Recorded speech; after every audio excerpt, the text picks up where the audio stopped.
Well, good evening, everyone. I'm glad to be here with you in our first Hangout session.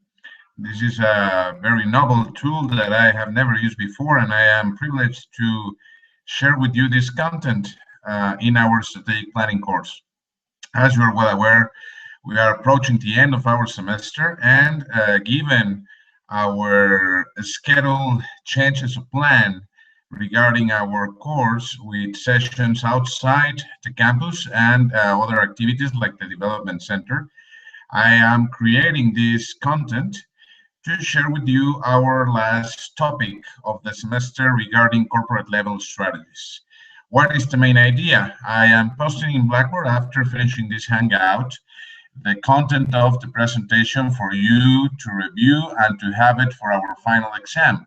But I would like to take the time to emphasize some of the points of the topic for you to be clear for the final evaluation of the semester, and besides, to give you a little bit more of compliment on the connections within this topic and the rest of our semester so far. So, to get started, and since this is an unedited version of the Hangout, please, I ask for your indulgence in the event of any technical glitches that may occur. This particular session will be particularly helpful for calibrating and make sure that everything runs smoothly, because remember that on April 25th, we have a special guest in our course, Danilo Correa, the Commercial Regional Director of Avianca for Mexico, Caribbean, and Central America will be our guest speaker, and he will be talking about the merger of Avianca and TACA 5 years ago. Apparently, this will be the most convenient tool to use. So I am making this live test to make sure to be ready for 2 Mondays ahead. So to get started, let me share with you our screen so that we will be seeing the content together. So just give me a second, please.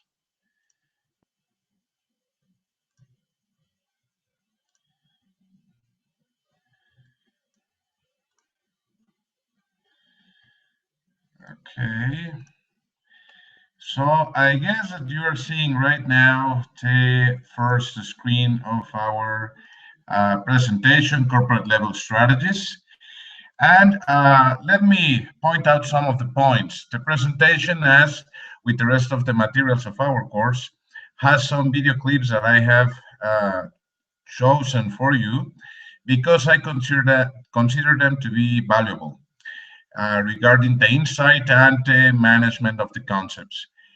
These particular clips I will be posting just after the presentation in Blackboard, the links of YouTube so that you can see them at your own pace. We will skip them for the sake of time and to make this more convenient and practical for you. So just to get started, what do we seek when we are talking about corporate level strategies?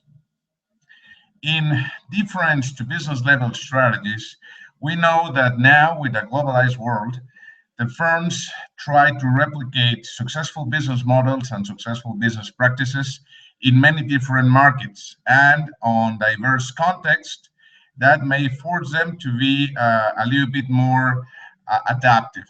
Nevertheless, the firms will try to apply some high-level business premises and to sustain the core of the business model with as less changes as possible, so that they may preserve not only reliability but also the possibility to have the same level of performance and profits as in their core markets.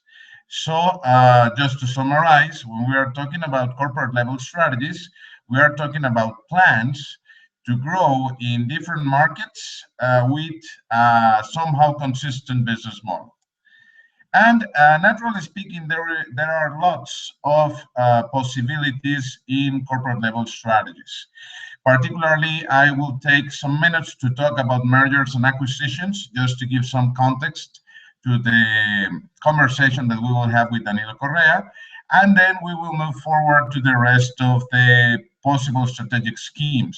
Some of them may be known to you, since I hope that by now you have developed the hobby of keep reading or keep catching the main concepts of business terms when you are watching the news or reading in the internet. So let me get started with mergers and acquisitions, and we will keep moving forward with the rest of the schemes as well. And to get started, mergers and acquisitions is part of something that we call purchasing strategies. What's the main idea here? When we are talking about purchasing strategies, the firms usually have some resources available to seize an opportunity to become more powerful, to have a larger size within a given market, and in that way, not only to create synergies and efficiencies, but also to leverage a higher bargaining power when we are talking about their relationships with either customers or either suppliers.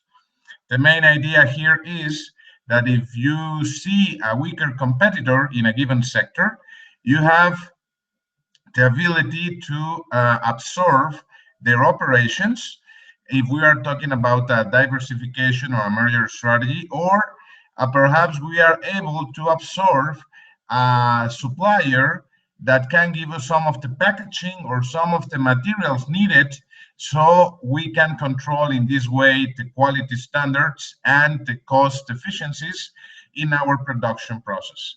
Naturally speaking, when we are talking about a purchasing strategy, we are talking about integrating a company with a different culture, with naturally speaking different procedures, into our own. And that poses a significant challenge, particularly when we are talking about a merger or a combination of two large companies. It is not the same to be talking about a smaller firm being absorbed by a very large one, because the integration process will run particularly smoothly. Now, we are going to come back to these integration and diversification terms in some minutes. So just to get started, when we are talking about mergers, we can talk along the value chain of our core business. And if we are acquiring or we are merging with a supplier or with a distributor along our value chain, we are talking about an integration. Just to remind you, some of you may have heard from me in the course that we were talking about a backward integration or a forward vertical integration. When we are talking about a backward integration, we are talking about a combination of a firm with another in the early stages of the value chain, perhaps in the inbound logistics, perhaps in the operations area. And in this case, in the diagram above, we may be talking about integrating firms that may give us raw materials, or that may transport the raw materials to our firm to transform them. Now, if we are talking about forward vertical integration, we are talking about how we arrive to the market in order to reach the customer in a more efficient and more reliable way. In this case, if we are seeking to acquire a firm that distributes our product so that we may make a more solid our network, we are talking about this kind of integration. Now, what happens when we are not talking about a vertical integration, but an horizontal integration or an acquisition? In this case, a very common example usually known here in Latin America is the one of Telmex. As most of you may be aware by now, Mr. Carlos Slim does not limit himself to operate the largest telephone company in our country. In fact, he has acquired through Telmex several telephone operators all along Latin America, from Guatemala, Honduras, Costa Rica, and the last piece of news that I remind to read, about 2 or 3 years ago, he was bidding to acquire the telephone company of Brazil. So when we are talking about this kind of acquisitions, naturally speaking, within a core product, in this case, telephone services, we are talking about horizontal integrations. Now, Horizontal integrations are usually referred also as mergers or acquisitions. These kind of strategies come in waves, as you may have seen in the previous videos that I chose for you. One of the industries that it's extremely known for this kind of combinations is pharmaceutical labs. In this particular sector, if I recall, some 20 years ago, there were some 10, 15 large competitors. In the last 15 years, at the beginning of the new century, many of these firms started to combine in order to acquire not only a larger scope, but a more diverse portfolio of products. So, seeing by the left, Schering-Plough, a company I know very well since my father worked there, eventually got combined with Merck, a larger firm with a larger portfolio. And lately, they together bought a firm called Sigma Aldrich with some specialized products for pediatrics. What happened just to the right, Glaxo, a large British firm, uh, became even larger through the last 20, 25 years. They have become GlaxoSmithKline by acquiring several pharmaceutical labs all along the way, giving them a larger coverage, not only in the globe, but also in terms of pharmaceutical needs that must be satisfied. Now, I would like to analyze briefly what is the positive and the negative aspects of a merger or an acquisition. As I was mentioning as an introduction, when we are talking about a merger, when you are a larger competitor, naturally speaking, you have a larger pricing power. You can bargain better with suppliers because you are covering most of the markets, and therefore you have a better share of risk mitigation because you can leverage the revenue coming from different kinds of customers or different regions. If there is less competition because the companies are becoming consolidated entities, there can be some sort of agreement or some sort of non-aggression conditions within the incumbents. So in this way, the industry may turn a larger profit in time. Unfortunately for customer, when this happens, usually the market starts to stagnate. Now, naturally speaking, if you're a larger firm, you have a larger access to funding, and this is part of the bargaining power that you acquire, that you enhance. On the negative sides, the cultural clash can be pretty challenging. What kind of criteria do you set in order to understand which employees should be integrated, which employees should be retired? Seniority, performance, uh, I don't know, salaries. I mean, there are many possible ways to set a criteria objective enough to give you the way to make this kind of hard decisions. Nevertheless, the challenge with a merger is that some of the people will be left go, and therefore it will be not easy to keep operating business as usual because you also need to make a maintenance work with the staff that you are preserving. Naturally speaking, this redundancy of positions may lead you to lose valuable talent if you fail to observe in a very detailed way what is the most valuable element in each functional area within the two or three organizations being combined. Now, just as they may be a challenge with the cultural clash, the different way to do business will present also an important condition to be addressed. Why? Because some of the companies that are usually merged or acquired may have a more flexible culture or may have a more flexible procedure to address supplier or customer needs. And a company that may be acquiring with a more bureaucratic style, with a more taste for control tools, may find a hard time to understand why should they move to the best possible practice. Now, it is important to note that at the beginning of the century, many industries started to seek mergers and acquisition schemes. Why? Because all around the world we see a lot of competition, not only in terms of pricing, but also in terms of coverage. So the companies need to diversify their risk.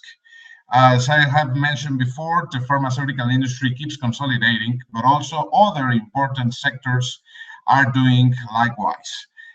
For example, just in the last 10 years, the airline industry in the United States passed from 10 large airlines just to 5 or 6 large groups. The last meaningful merger was the one with American Airlines and Userways, creating the largest air carrier in the world. And before that, Delta and Northwest Airlines, as well as Continental and United, got combined. Uh, an example of a merger seeking more growth can be seen with the example of ADO. ADO is a company that we all know very well here in Mexico, the leading ground transportation firm in the country, and a company with a high level of prestige, many years in the market so far. And just 2 years ago, they saw the need and the opportunity to keep growing. Here in Mexico, although the ground transportation is a solid business, it is not growing anymore with the kind of rhythm that it had perhaps 2 or 3 decades ago when the infrastructure of the country was just unfolding. So what happened? ADO has a solid positioning, so they went shopping beyond Mexico. And they found Grupo Avanza in Spain, and they saw similarities in the business practices. They saw a company needing of funding in order to keep growing, and they assessed the opportunity to enter the European market with the hand of a company that is extremely well known in Spain. So they acquired it. So right now they are preserving the brand. Naturally speaking, it would be a huge mistake to have ADO España, because ADO is not known in the country. But now they are integrating Grupo Avanza to operate in that market with ADO business practices, and naturally speaking, the revenue is flowing towards the Mexican firm.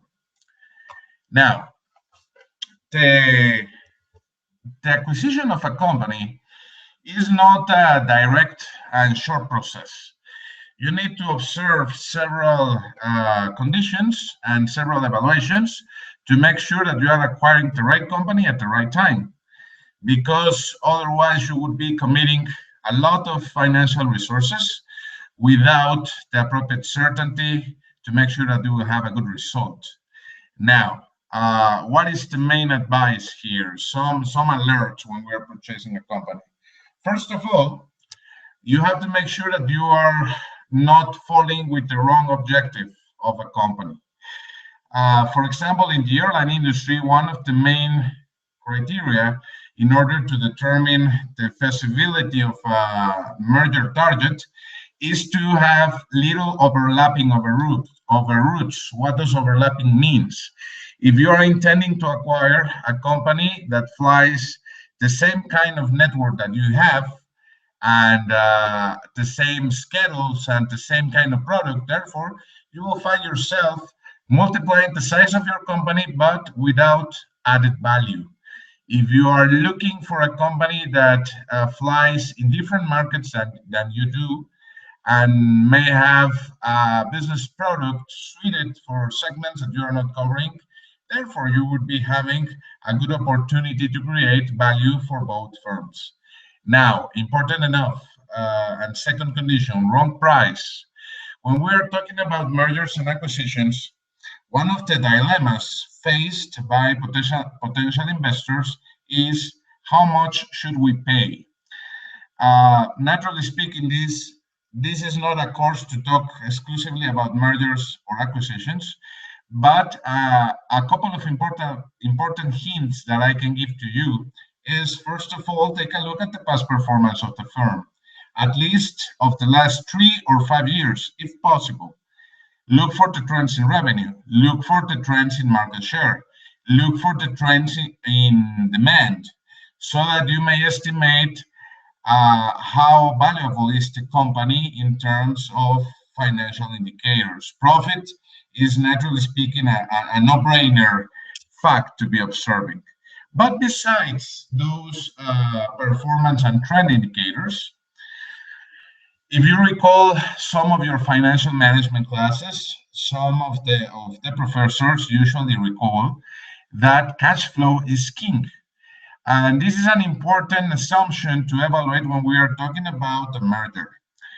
The free cash flow that is present in every business cycle of a firm, if it is positive and growing, that's a good indication that you are acquiring a good firm. And naturally speaking, this kind of index, the free cash flow, may become the value that the company may ask for you, because you will see this kind of indicator present in short term when you are operating.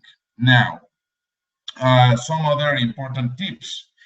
The organizational structures are very important when we are talking about mergers and acquisitions. You should observe how vertical is the organizational layout, because the more bureaucratic the company, the less efficient it will be. The more complex it will become to integrate with your firm. So you have to be aware, if you are acquiring a company that may have long reaction procedures, that may have a lot of people doing perhaps not too many meaningful works, and therefore this company may become a liability rather than an asset. Now, purchasing or acquiring conversations doesn't happen in a day. So as you go by, there is a main process called due diligence that must be carried out to evaluate all the possibility of merger. If this process is not carried out in an exhaustive way, you should hesitate to make this kind of acquisition. And just by evaluating the due diligence and the structure, you should also evaluate the management profile of the company.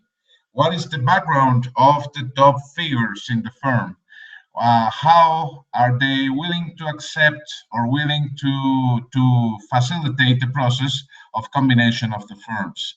This is related not only to the previous work of the merger, but also to the phases that may come ahead, the closing and the announcement of the combination of the firms, as well as the operating transition that becomes in a longer term when the two firms have actually reached an agreement to operate combined.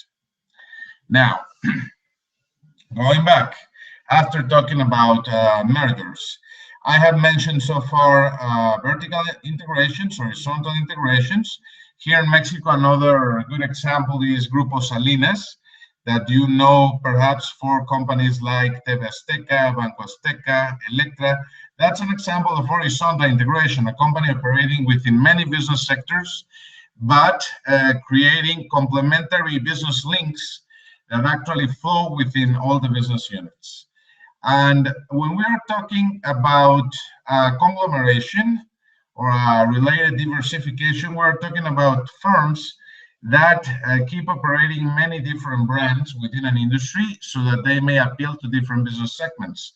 That would be the example of Volkswagen. The German group actually is a multi-brand company with important firms like Seat, Audi, or Skoda, for example. And actually, if you see some maintenance pieces of your car, if you have one brand, you will find these particular names in the pieces. Why? Because they can take advantage of the cost efficiencies along the different value chains of the business units without compromising the quality and the differentiation of each one. Now, as I was telling you about, the very first video I will be posting for you is regarding Apotex, a pharmaceutical lab, and you will find some of the results of their vertical integration in their business model that currently is one of the examples of success in the generic medicine all around the world. So let me skip it for a while. Now, let me talk about the cooperation schemes that may not involve such a complex process like a merger of acquisition. An alliance, on one hand, is more of a commercial agreement, is a business relation intended to give more scope to the firms with less cost and with less risk. Why? Because you are leveraging on the network and on the branding services of your ally, and he's making likewise with yours. The main idea here is to make sure that you are making alliances that offers a high degree of complementary services, and you may do them in terms of areas, in terms of geographic markets, and usually these agreements become renewable in an automatic way as long as it is valuable for all of the firms participating there.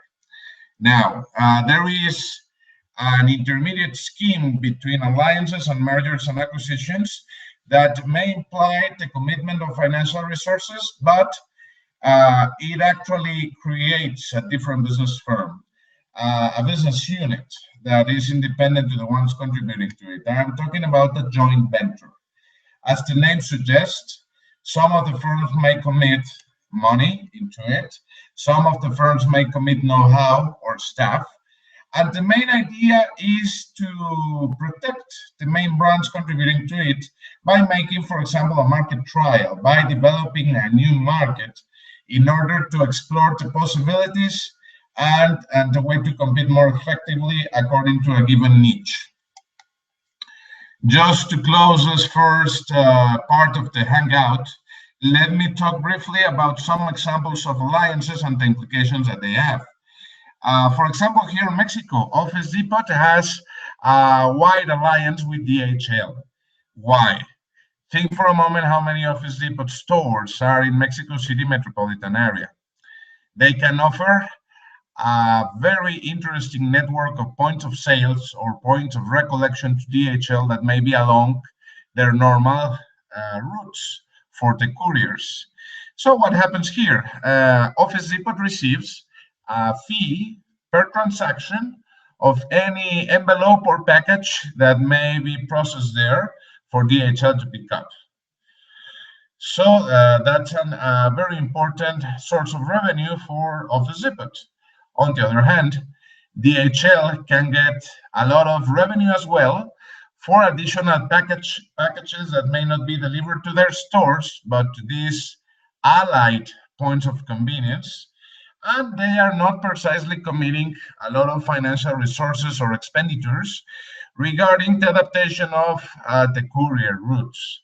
So this particular scheme has lasted several years by now, and I can easily conclude that they may remain cooperating for many years to come. This is a kind of win-to-win alliance. Another interesting example happens in the airline industry. Aeromexico, the leading airline in our country, has a long-standing alliance with Grupo Modelo. This particular alliance was particularly useful and branded in the Soccer World Cup in Brazil 2 years ago, because they created dynamics and activities for soccer fans to go to Brazil in order to see matches of Mexican soccer team and other important teams playing there. And they even branded an Aeromexico plane with Modelo, so they created more awareness for the two firms with the customers of each one, like a cross-merchandising scheme. But in this case, in virtual terms. Naturally speaking, if you are flying with Aeromexico and you ask for a beer, no surprise, you will receive a product of Grupo Modelo. Just within the airline industry as well, one of the largest firms in Mexico and one of the most aggressive competitors so far is Interjet. Interjet has taken the place of Mexicana Airlines so far, and they have been doing this kind of cherry picking of alliances in terms of bilateral agreements to access to new foreign markets in the way of not having their planes going there, but receiving traffic while having the branding relationship with other important firms. This happens with Iberia of Spain, with American Airlines of United States, and more recently with LATAM Airlines of South America. And the last interesting example that I want to talk with you about is Amazon and FedEx. What is the specialty of Amazon? We all know it, retail. And retail of everything that you may imagine so far, not only virtual books. And what happens? Amazon is never going to commit themselves to have their own distribution networks towards the customer. They can rely on specialized firms to do so. And by far, they have a long traditional relationship with FedEx because Amazon is committed to deliver in certain number of days according to the service that you acquire as a user. And the company that has the most flexibility regarding the delivery times in United States particularly is FedEx. So there is no wonder why both firms are working together. So let me make a pause so far to recap about what we have been talking about. Regarding alliances, we can see that the agreements can be peer-to-peer, firm to firm, and they can be done within firms in the same industry, but also within firms of different business sectors, just like the one we saw with Office Depot and DHL. Now, regarding the rest of the session, I will spend the second part of the Hangout talking about a larger scheme of alliances and getting more deeply into the joint ventures. Besides, I want to talk briefly about franchising schemes, licensing schemes, and the third part of the Hangout will be related crisis strategies. We may have something planned. We naturally speaking go to the market with something in purpose to be executed. But in any kind of business sector, we are always subject to disruptions. Some of them may be competitive, some of them may be structural. And it has been said that when we are in reality, the first casualty of business activities is the business plan. And in order to avoid this kind of casualty, the firms try to have alternate courses of action that may be implemented briefly and in a very short notice in order to keep business viability. So with this first space of Hangout, I hope that everything works smoothly. I will see it for a moment before continuing to the next part of our session, still on alliances and joint ventures. So I'll see you in some minutes. Thank you very much.